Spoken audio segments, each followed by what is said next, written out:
Second Amendment, a Commonecraft video by Kyle Seeley. Bang! Number 1. Why was it placed?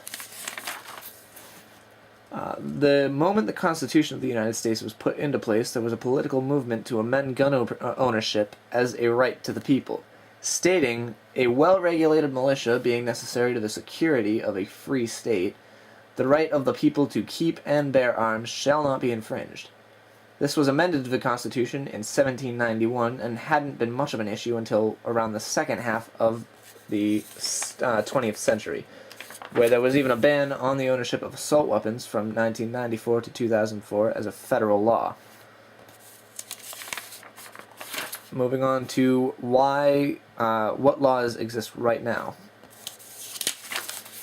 Massachusetts laws. For rifles and shotguns, you require a permit to purchase, called an FID.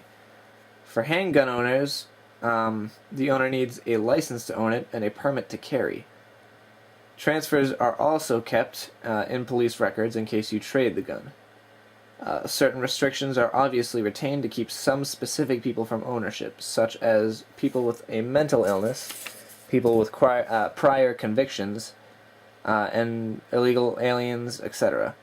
There are two separate class licenses as well, Class A and Class B. Moving on to federal laws, starting with with possession of guns, law states that an American citizen and some legal aliens may possess firearms and ammunition on his person, in his home, in his business, and in his vehicle during interstate and intrastate travel, with a couple of exceptions. It cannot be inside or on federal property. It can't be inside an airline's cabin. And if the gun is being delivered or transferred via commercial or general transportation, like on a bus or in an airplane, the carrier must be notified fully that there are firearms and ammunition present on the plane.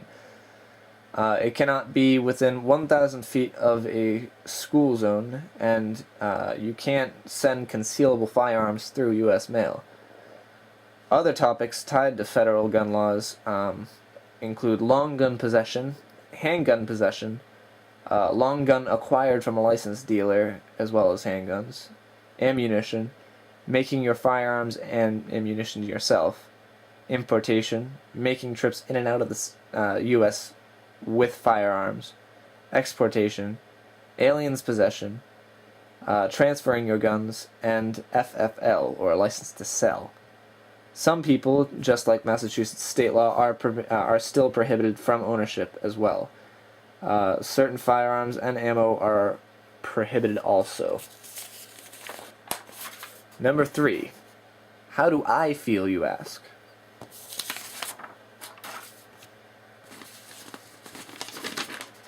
In my opinion, there are not nearly enough incidents in which a gun has saved a life to justify the instances where gun laws have allowed innocent people to die. Especially in light of recent events, I find myself increasingly biased against guns. I understand they make others feel safe, and I myself am not threatened by their presence, but I definitely should be, considering gun history. Following current views, many point out that gun freedom is for the benefit of a free state.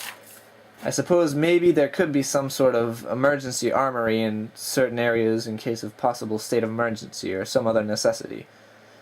I end on the note that children have died because of our lack of aggression against guns.